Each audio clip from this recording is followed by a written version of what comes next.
मतलब खूनी ने तार से इन्हें ऊपर की तरफ खींचा। इसका मतलब साफ है, खूनी की ऊंचाई इन दोनों से ज्यादा थी। मतलब सर वो खूनी औरत इन दोनों से लंबी है? बिल्कुल पंकज, और लगभग 5 फीट 7 इंच थी, ये मेरी ट्रिग्नोमेट्रिक कैलकुलेशन मुझे बताती है, इंक्लूडिंग वो जो सैंडल उसने पहने हुए थे उनके। एक बार हाथ में आ जाए ना तो ऊंचाई भी नाप लेंगे। 5 फुट 7 इंच की लड़की जिसके लंबे और सीधे बाल हैं। और सर या तो उसे फिशिंग करने का, मछली पकड़ने का शौक था, या तो फिर किसी खास मकसद से उसने ये सामान, ये फिशिंग किट का इस्तेमाल किया होगा। सांख्य, लगता है इस मछली पकड़ने के तंगूर से, इस तार से इन दोनों के गले को काटा है। बिल्कुल बॉस। डॉक्टर साहब, जो प्लास्टर ऑफ पेरिस जैसी मिट्टी मिली थी हमें, उससे कुछ पता चला क्या? हाँ पता चला सचिन। बॉस, वो सामान मूर्ति बनाने के काम में आता है। मूर्ति बनाने का? बॉस, टेस्ट चल रहे हैं, बाकी का भी पता चल जाएगा। तू कब बताएगा सांख्य? बताऊंगा थोड़ी देर में, लेकिन एक खास बात और बताना चाहता हूँ। वो क्या है?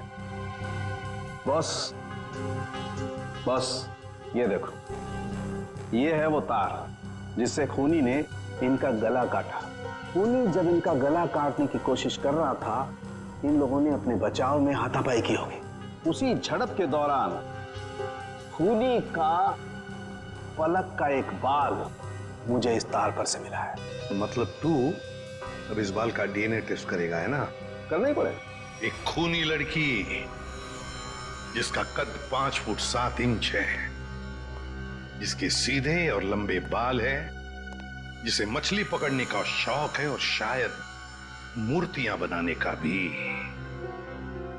बस इतना भी काफी है हमारे। सर एज पर रिक्वायरमेंट सब चीजें रेडी हैं, बस वो ईशानी मैडम आ जाए। मैडम आ जाए, पता नहीं कब आएगी। जाओ जाकर देख कर आओ। अरे सर जब वो आएंगे हमें पता चल जाएगा सर। पता नहीं कब आएगी, सबकी बैंड बजी पड़ी और महारानी पता नहीं कहाँ रह गई है।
Hello Ishani ma'am.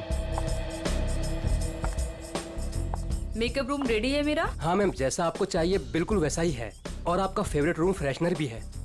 और एक काम करो, डायरेक्टर को जाके बोल दो कि 2 से 3 घंटे तो लगते ही हैं, राइट? और मेरे मूड के ऊपर है कि मैं खुद ही रेडी होके सेट पे आ जाऊंगी, ठीक है? ठीक है मैम। चलो।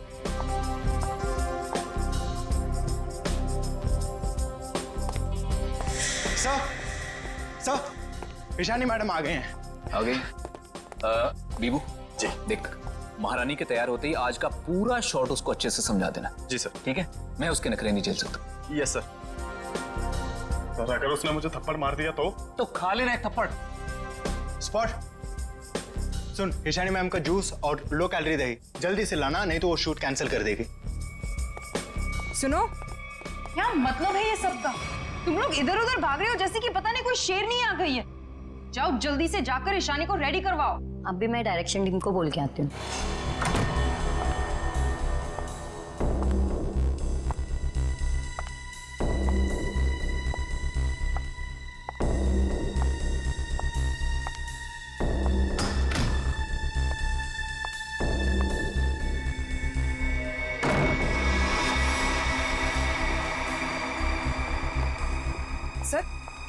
माना कि ईशानी बहुत बड़ी स्टार है, लेकिन हम भी उसके नौकर नहीं है। वही तो, सुबह के 9 बजे से हम रेडी होकर वेट कर रहे हैं और वो अभी तक नहीं आई।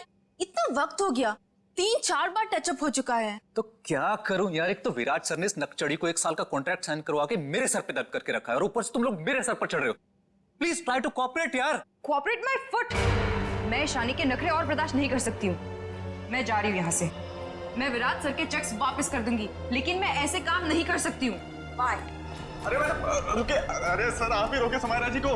अगर आज शूट नहीं हुआ ना तो विराट सर सबकी छुट्टी कर देंगे सर। जाने दे उसको, एक ईशानी 100 सुमेरा के बराबर है।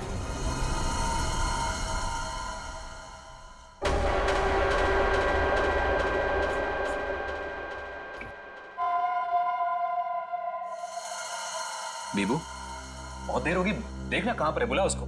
सर वो सैंडल उतार के मारेगी मेरे मुंह पे। लिख के ले लो, वो वापस नहीं आने वाली है। ईशानी के नखरे ही एक दिन उसे ले डूबेंगे।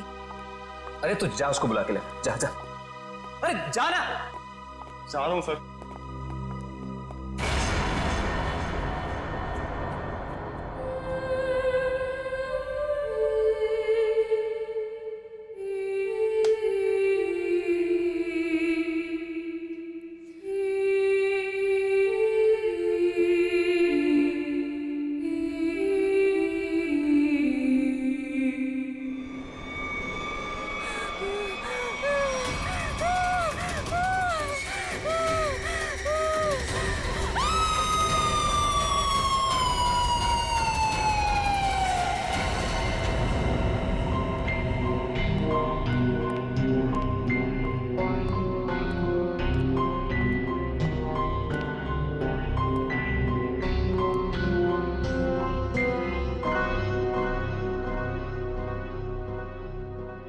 मैम, मैम आप रेडी हैं तो मैं अंदर आ जाऊं? मैडम भाग जा यहाँ से, वरना तेरा पैर तोड़ दूंगी।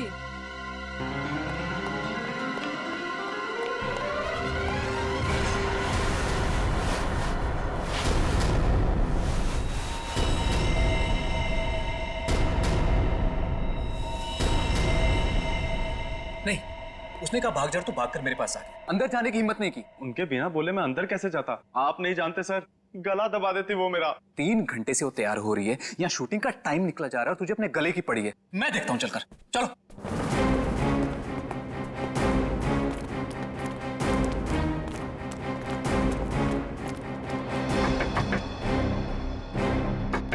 ईशानी। सर प्लीज, मैम गुस्से में लगती है, शूट छोड़कर चली जाएंगी।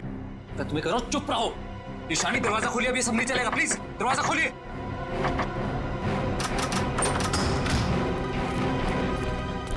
अरे मैम ये हेड क्यों पहनी आपने?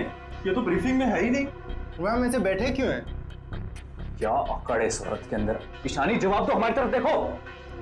ईशानी, ईशानी।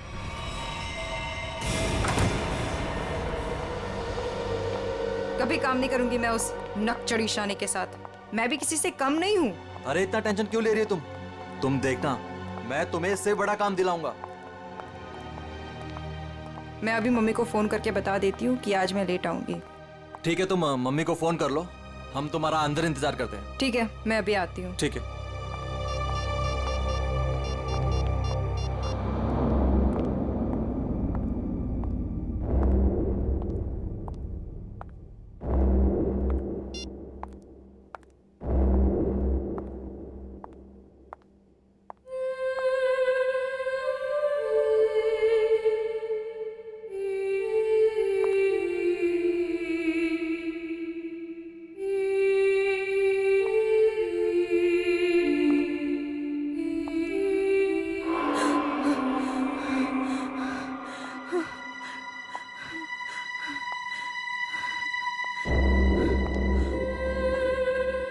कौन है?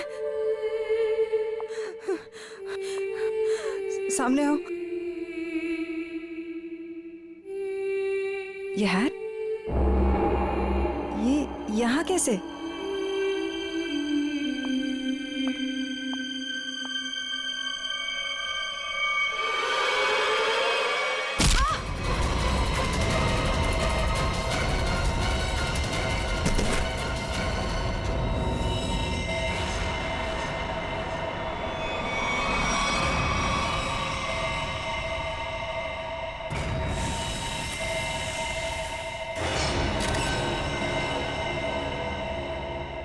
बेरहमी से गला काट दिया। हाँ सर, ये अजीबोगरीब मेकअप और ये लाल रंग की हैट भी रखी। मारने के बाद इतना मेकअप करता है कातिल, ये लाल रंग का हैट बड़ा अजीब कैसे है। सर ये मेकअप और सारा कुछ उस कातिल ने ही किया है। अच्छा, आखिरी बार कौन आया था ईशानी से मिलने? मैं गया था सर वहां पे, लेकिन उन्होंने अंदर से ही बोल दिया कि भाग जाओ वरना तुम्हारी टांगे तोड़ देंगे। टांगे तोड़ दूंगी? क्यों? सर एक्चुअली ईशानी अपनी मर्जी की मालकिन थी और वो अपनी मर्जी से ही शूटिंग पर आती थी। अगर गलती से भी उसको किसी ने कुछ बोल दिया तो कभी भी शूटिंग छोड़कर चली जाती थी। सर इसका मतलब काफी लोग होंगे जो ईशानी को नापसंद करते होंगे। ईशानी? क्या हो गया ईशानी को? किसने किया ये सब? आप कौन है आप? जी ये जो एड शूट हो रही थी ये मेरी एड है, मैं मालिक हूँ इस कंपनी का। ठीक है, इधर आइए थोड़ा। अच्छा विभू, तुम वापस कितनी देर बाद आए थे प्रीतम और लोगों के साथ? सिर्फ कुछ सेकंड्स में, अगर कहें ज्यादा से ज्यादा बस 1 मिनट। 1 मिनट में? 1 मिनट में इतना सब कुछ किया? सर। सर 1 सेकंड, यहाँ पे एक फिंगरप्रिंट मिला है और बाकी सब कपड़े ठीक है, मगर बस ये तो देखिए सर, ऐसा लग रहा है किसी ने कैंची से काटा है सर।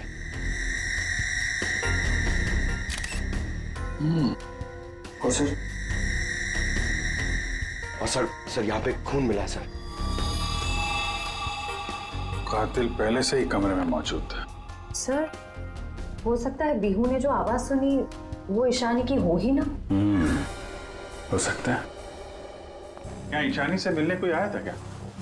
नहीं सर, और किसी को आते जाते नहीं देखा। सर कहीं ऐसा तो नहीं कि खूनी ईशानी के कमरे में पहले से ही छुपा हुआ था? एक्चुअली यही हुआ है, आदमी पहले से छुपा हुआ था, फिर वो खून करता है बेरहमी से, फिर इतना सारा मेकअप लगाता है, चेयर पे बैठाता है और लाल रंग की हैट पहनाता है। सब करने में टाइम तो गया ही होगा।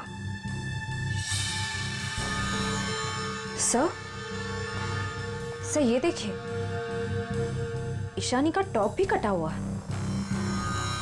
इसे भी काटा गया है? उधर भी कपड़े कटे हैं, इसका टॉप कटा है। लगता है ये जानबूझ के किया गया है।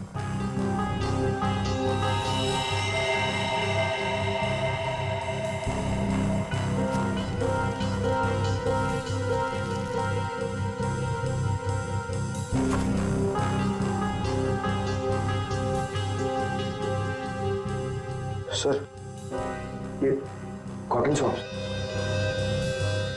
लगता है मेकअप करने में इस्तेमाल किया गया है। आने जाने की तैयारी पहले से कर रखी थी खूनी ने, ना काम किया और निकल भागा। पर सर ऐसी कैसी तैयारी की होगी कि यूनिट के किसी भी मेंबर ने उसे नहीं देखा?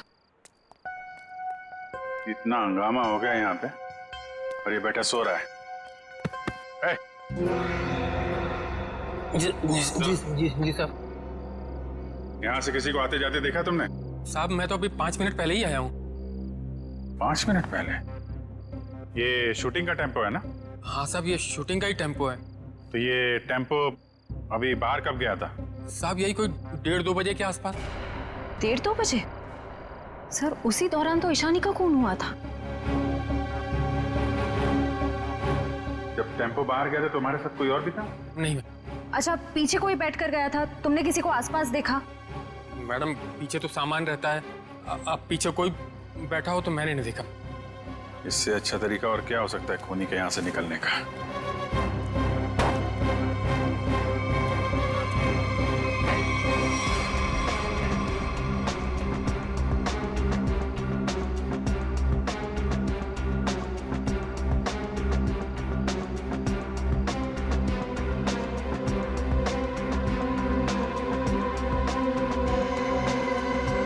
पीओपी का टुकड़ा ये यहाँ क्या कर रहा है? शूटिंग में तो कहीं भी धूल मिट्टी थी नहीं। ये मिट्टी का टुकड़ा कहाँ से आया? साहब इसमें तो प्रॉपर्टी का सामान रहता है। प्रॉपर्टी के सामान और उसमें पीओपी का टुकड़ा, मतलब कोई और था यहाँ पे।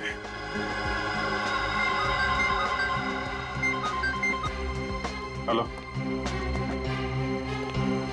क्या? कहाँ पे?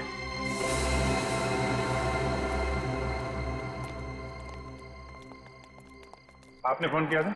जी सर, मैं मानिक हूँ, इस दुकान का मालिक। ये मेरे वॉचमैन ने फोन किया था आपको। ये देखिए ना सर, यहाँ लाश है। दुकान खोलो जा। जी सर। तुम यहीं रुको। जी साहब।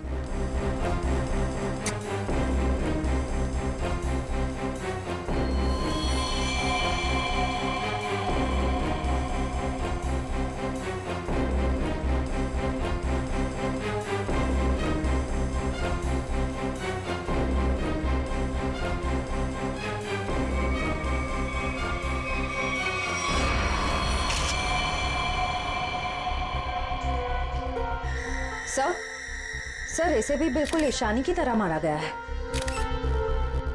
ये देखिए, किसी पतली धार वाली चीज से इसका गला काटा गया है।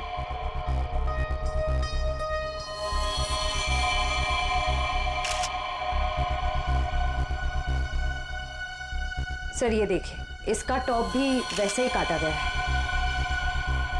इसका मेकअप निकालो, देखो कौन है ये।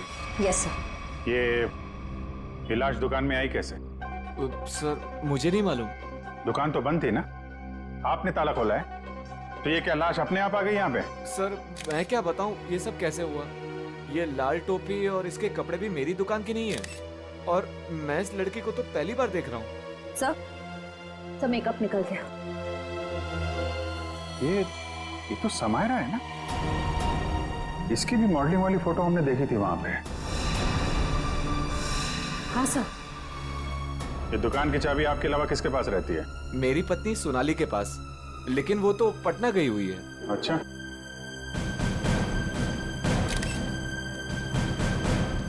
तुम्हारी ड्यूटी में एक आदमी यहाँ पे खून करता है, उसकी लाश को यहाँ दुकान में रख दिया, क्या कर रहे थे तुम?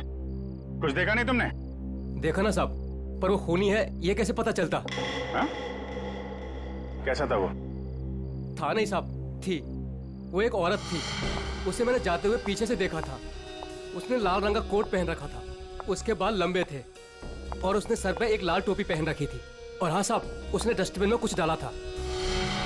मतलब सर, खूनी एक औरत है? कहाँ है वो डस्टबिन जिसमें उसने कुछ डाला था? वो वहां।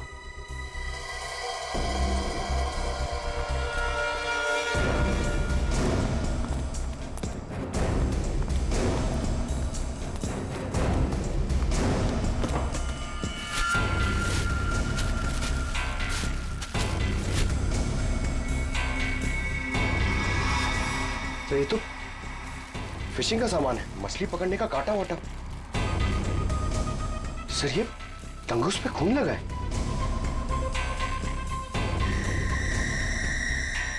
ओह, लगता है इसी का इस्तेमाल किया गया है खून करने में। भरे दिन के उजाले में शूटिंग पर कोई मेकअप रूम में घुसता है और ईशानी को मार डालता है, और तुम में से किसी ने कुछ भी नहीं देखा और ना कुछ सुना है?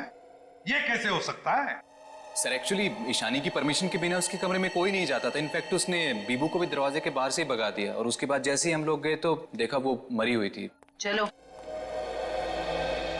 सर ये कास्टिंग डायरेक्टर है कीकू।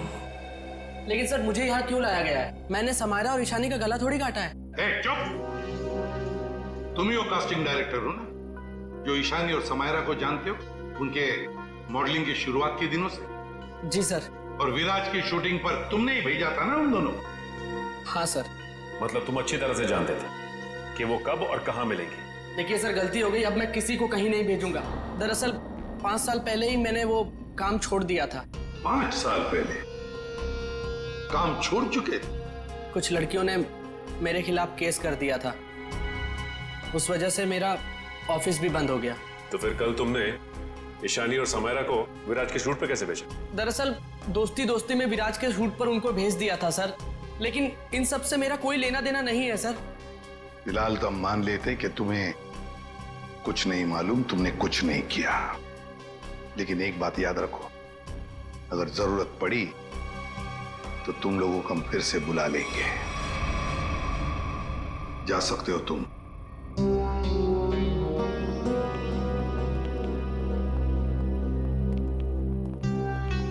इन तीनों पे कड़ी नजर रखनी पड़ेगी, देखो वो कहाँ कहाँ जाते हैं, किस किस से मिलते हैं, क्या क्या करते हैं। सर लेकिन खूनी तो एक लड़की है ना? हाँ, खूनी तो लड़की है, लेकिन खून करने में किसी लड़के का भी तो इस्तेमाल हो सकता है। समायरा और ईशानी दोनों मॉडल्स थी, मॉडल। लाल टोपी, मारने के बाद सफेद रंग का अजीब मेकअप, मारने के लिए फिशिंग का सामान, और फिर दोनों खून में सब कुछ बिल्कुल एक जैसा। तो एक बात समझ में नहीं आई कि खूनी ने ये मछली पकड़ने का सामान क्यों इस्तेमाल किया खून करने के लिए। सर बहुत ही अजीब है ये खूनी, और एक ही दिन में दो दो मॉडल्स को मार डाला इसने। पता लगाना पड़ेगा कि समायरा और ईशानी दोनों मॉडलिंग के अलावा और कुछ करते थे या मॉडलिंग करने से पहले क्या करती थी। कहीं दोनों के बीच में कोई संबंध तो नहीं था, पता लगाना पड़ेगा।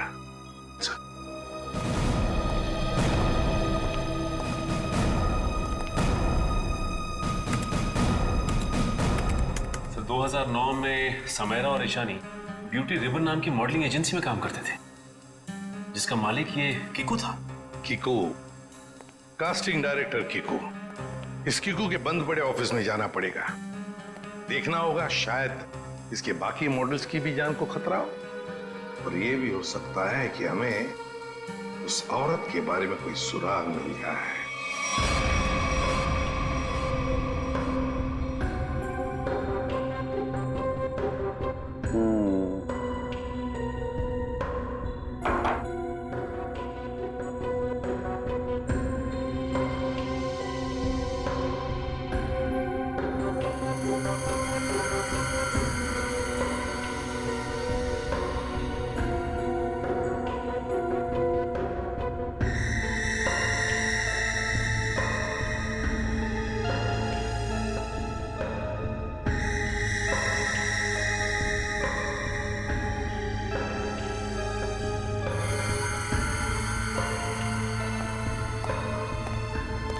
सर हमारा शक बिल्कुल सही निकला। खून करने के लिए इस्तेमाल किया गया ये हथियार एक खास तरह का फिशिंग किट ही है।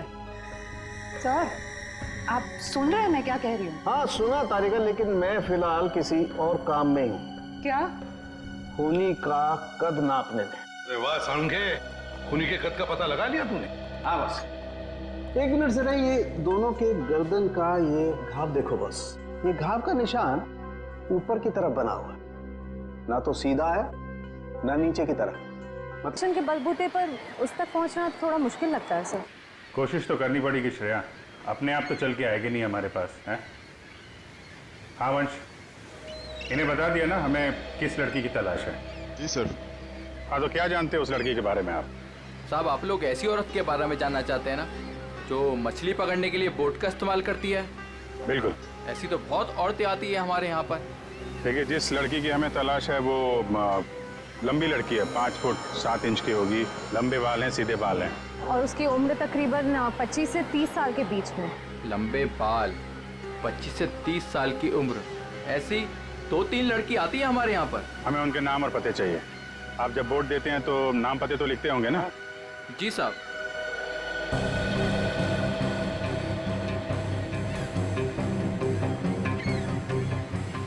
ये तीनों लड़कियां आती हैं 5-6 महीने से हमारे यहाँ पर अपने कुछ दोस्तों के साथ। केशा, एनी, शिखा। केशा, एनी और शिखा। मिलना पड़ेगा इन तीनों लड़कियों से, देखते हैं इनमें से कौन है वो लाल टोपी वाली लड़की। सर कीकू जी ने टैक्स की चोरी की थी और कुछ लड़कियों के पेमेंट ना देने की वजह से इनकी शिकायत की थी, इसीलिए ऑफिस बंद हो गया, और इनका कोई क्रिमिनल रिकॉर्ड भी नहीं है सर। उसका खून हुआ है वो 2008 में किकू जी की एजेंसी से ही लॉन्च हुई थी, इसलिए ये अभी शक के घेरे में है। विराज तुम ये बताओ कि तुमने तो किकू जी के साथ और उन मॉडल्स के साथ काम किया था, तो तुम्हें कभी लगा कि वो मॉडल्स किसी मुसीबत में है या फिर किकू जी के काम में कोई गड़बड़ है? मैं शानी और समायरा के साथ पहली बार काम कर रहा था, और जहाँ तक किकू जी की बात है तो पैसों के लेन देन में धांधली के अलावा इनमें दूसरी कोई कमी नहीं है। सर, इन तीनों मॉडल्स के कद, रंग और बाल खूनी से कुछ हद तक मिलते जुलते हैं। एक काम करो, इन सबसे पूछताछ करो कि मॉडलिंग के अलावा ये लोग क्या काम करते हैं, क्योंकि इंफॉर्मेशन ये है कि आजकल इनमें से कहीं मॉडलिंग नहीं करती।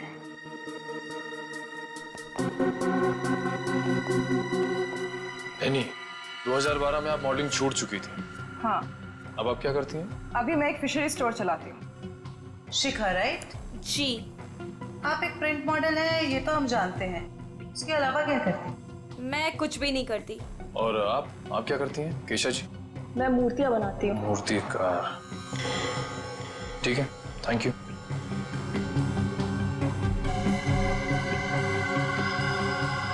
तो बिल्कुल खूनी की प्रोफाइल जैसा है। कंपनी का नाम रेड इंक। मेरा शक सही है, इस एजेंसी के मॉडल्स का ही कुछ राज है। सर,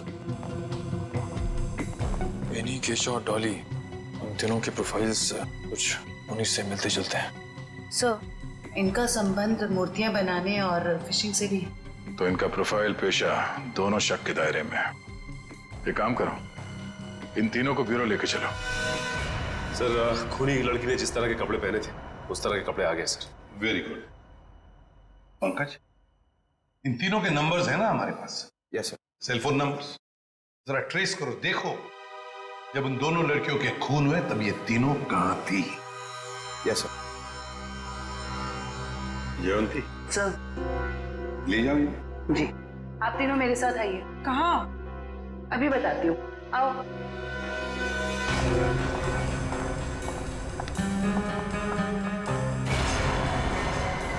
अरे साहब, ये तो वही कपड़े और टोपी है जो मैंने उस रात उस औरत को पहने हुए देखा था।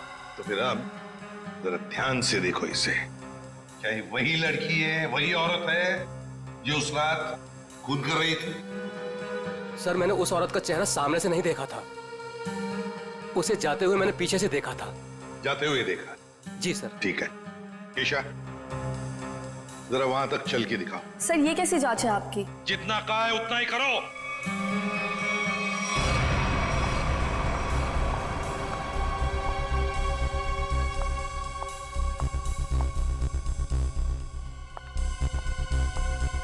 नहीं साहब। नहीं? नहीं। ठीक है, आप आइए मेरे साथ।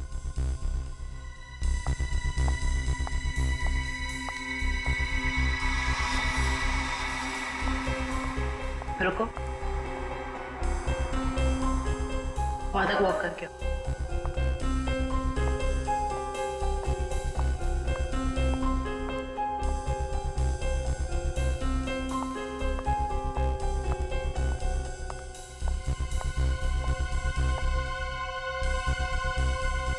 ये भी नहीं है सर।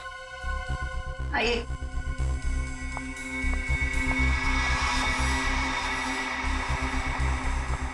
सर, इन्हें तो कपड़े काफी अच्छी तरह से फिट हो रहे हैं। हाँ, दिख रहा है। अब ऐनी जी जरा चल के भी दिखाइए।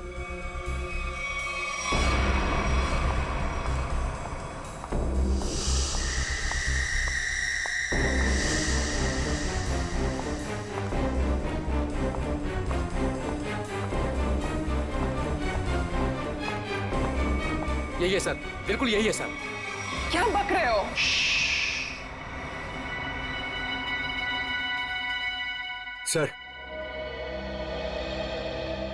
सर, जिस वक्त समायरा का खून हुआ था, एनी का फोन उसी एरिया में था। सुना है नहीं?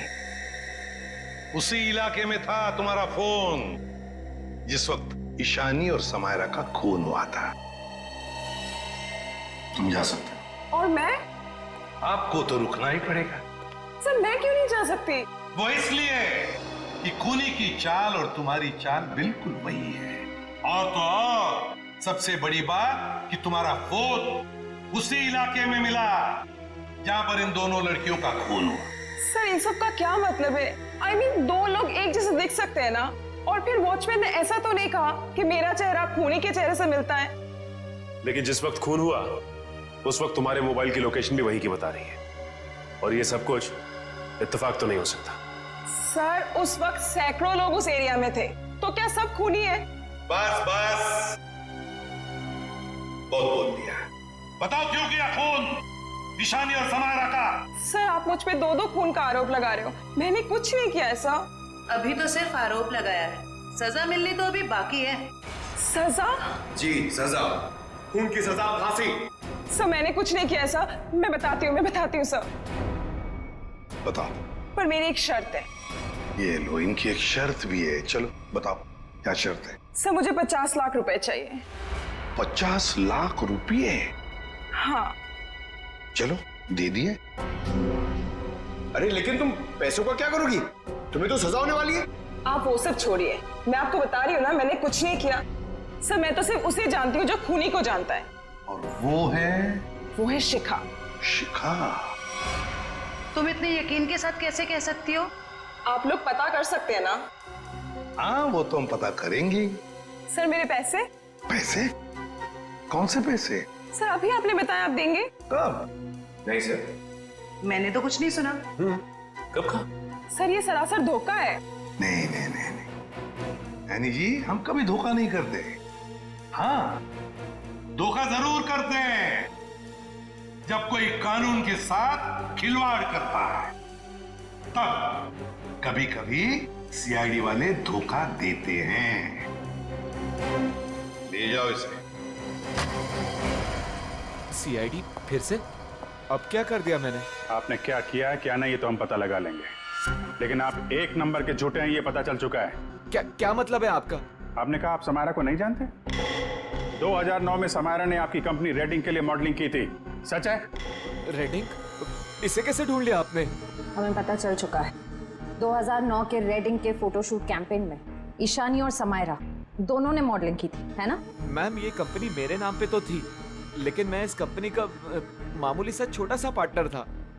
आप इस कंपनी के असली मालिक से क्यों नहीं पूछते? असली मालिक कौन है? चैताली। आप उससे क्यों नहीं पूछते? चैताली? केस में पहली बार ये नाम आया। कहाँ रहती है वो? ये नहीं हो सकता, ये नहीं हो सकता। अगर सीआईडी को सच का पता चल गया तो बहुत बुरा हाल होगा मेरा।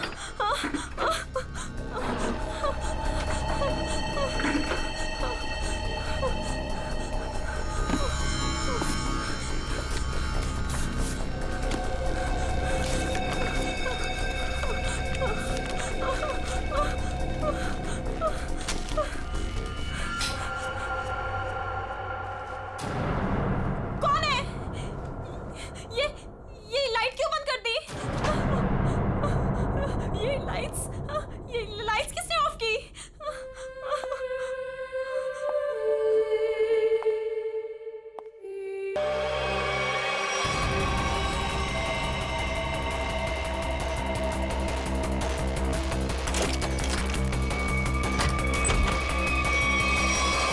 शिखा, शिखा, शिखा, बचाओ!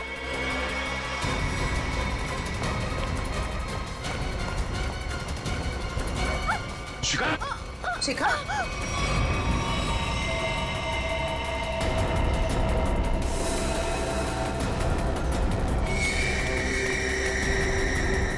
नस कटी नहीं है। जल्दी एम्बुलेंस को बुलाओ, जल्दी। भाग गई। कोई बात नहीं, बच के जाएगी कहाँ? सर को जलाने की कोशिश भी की गई है।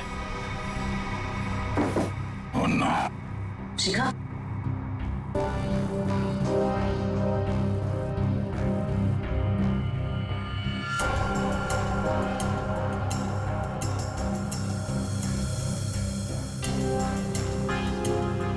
इतना लंबा बाल शिखा का तो नहीं हो सकता। तो भागते भागते बाल छोड़ गई। देखते हैं कहां तक भागती है ये। आइए सर।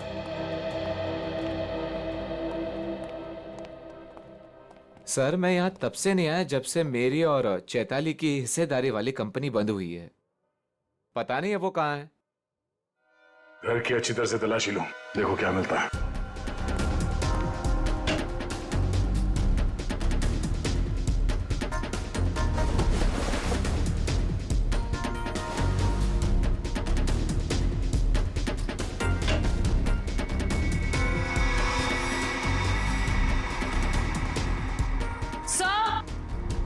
आ जाओ थी। सर ये देखिए,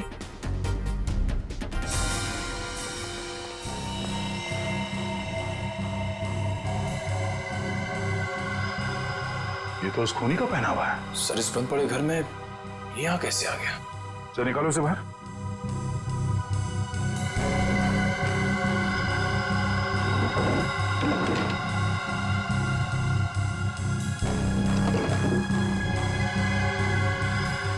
नो, ये चक्कर है। सारंगे, शिखा के घर की खिड़की से हमें एक बाल मिला, जरा मैच करके देख पलक के बाल से। ये रहा वो बाल सर, उस खूनी लड़की का बाल। बॉस, ये बाल हमारे किसी काम का नहीं है, बेकार सबूत है।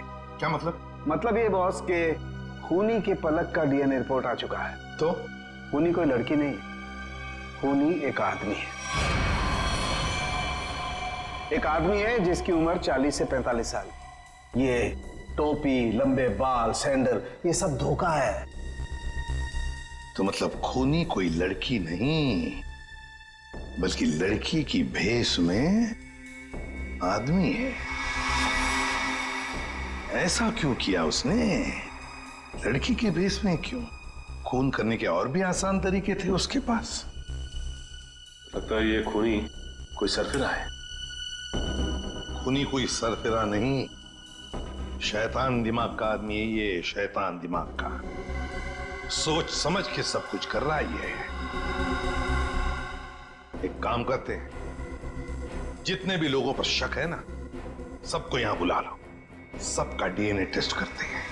आप बताते क्यों नहीं कि हम सब लोगों को यहाँ पर क्यों लेकर आए हैं? ऐसी जगह लाए क्या हमारा कोई टेस्ट होने वाला है? और आप लोगों को हम सब पे शक है कि हमने खून किया है। लगता है हम सब बिना जुर्म के सजा भुगतने वाले हैं। बस बहुत हो गया। खूनी को ढूंढने का हमारे पास यही एक रास्ता है।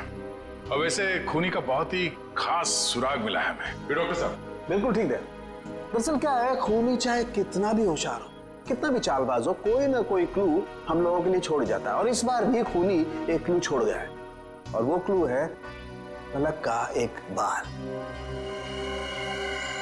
देखिए, मैं ऑडिशंस लेता हूँ, लड़कियां सजती हैं, संवरती हैं, अपनी पलकों को भी सजाती हैं, तो इन सब से हमारा क्या लेना देना? तुम्हें बड़ा यकीन है कि खूनी एक लड़की ही है? सबको मालूम है कि लंबे बालों वाली लड़की सबको मारती फिर रही है। और आप, लेकिन हमें जांच तो पूरी करनी पड़ेगी ना। सर हमें करना क्या पड़ेगा सर?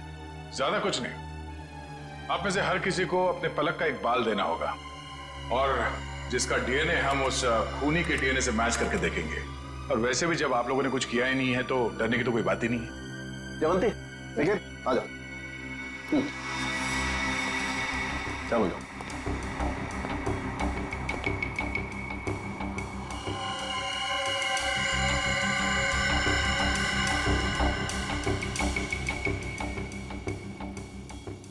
देखिए प्लीज, मेरी तबीयत ठीक नहीं लग रही, मुझे चक्कर आ रहे हैं, मुझसे ये सब नहीं होगा। अच्छा, तुम्हारी तबीयत भी अभी खराब होनी थी? सर आप इस जांच को बाद में भी कर सकते हैं। चलो प्रीतम, मैं तुम्हें हॉस्पिटल ले चलता हूँ, चलो। और चैताली किसी हॉस्पिटल में है क्या? निकल।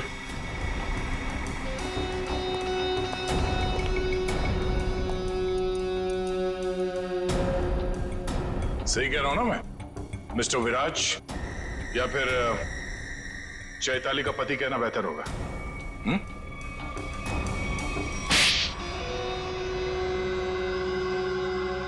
चैताली कहाँ है बताओ? चैताली अब इस दुनिया में नहीं है, और जिनकी वजह से वो इस दुनिया में नहीं है, मैंने उन सबको, समायरा और ईशानी, उन दोनों को भी चैताली के पास पहुंचा दिया। और जिस लड़की शिखा को आपने बचाया है, मैं उसे भी नहीं छोड़ूंगा। तुम सीआईडी के सामने किसी को जान से मारने की धमकी दे रहे हो मिस्टर विराज, बड़ी हिम्मत है तुम्हारे। घर में हमें पता चल गया था कि सारे खून के पीछे तुम्हारा ही हाथ है, और अब डीएनए टेस्ट से प्रूव भी हो जाएगा, लेकिन हम तुम्हारे मुंह से सुनना चाहते हैं। मैं तो अपनी बीवी को इंसाफ दिलाना चाहता था, बस शिखा, समायरा और ईशानी, ये तीनों मेरी बीवी की खुदकुशी की जिम्मेदार थी, पर ये बात मुझे 5 साल बाद पता चली। इतने सालों बाद तुम्हें कैसे पता चला कि ये तीनों तुम्हारी बीवी के मौत के जिम्मेदार है? ये 2009 की बात है। चैताली ने द रेड इंक कंपनी में पैसा लगाया था, और ये तीनों लड़कियां उसके बराबर की पार्टनर थी। माणिक तो बस नाम का पार्टनर था इनके बीच। मैं उस वक्त यूके में था और इन तीनों लड़कियों को जानता भी नहीं था। लेकिन जब इनकी कंपनी नुकसान में चली गई तो इन तीनों ने मेरी बीवी को कर्जे और बकायेदारों से लड़ने के लिए अकेला छोड़ दिया और उसे मरने पर मजबूर किया। और जब तक मैं उसके पास पहुंचता उसने फांसी लगाकर खुदकुशी कर ली। मैंने एक औरत का वेश बनाया और अपना बदला लेना शुरू किया ताकि आप लोग ये सोचते रह जाएं कि खूनी एक औरत थी। शिखा के घर जो जलाया था वो एक सबूत था। उसको मुझ पे शक हो गया था। माना कि उन तीनों की वजह से तुम्हारी बीवी अब इस दुनिया में नहीं रही। तुम कानून की मदद ले सकते थे, लेकिन तुमने ऐसा नहीं किया। अपनी बीवी की मौत का बदला लेने के लिए तुम खून करने लगे। अब तुम्हें फांसी से कोई नहीं बचा सकता।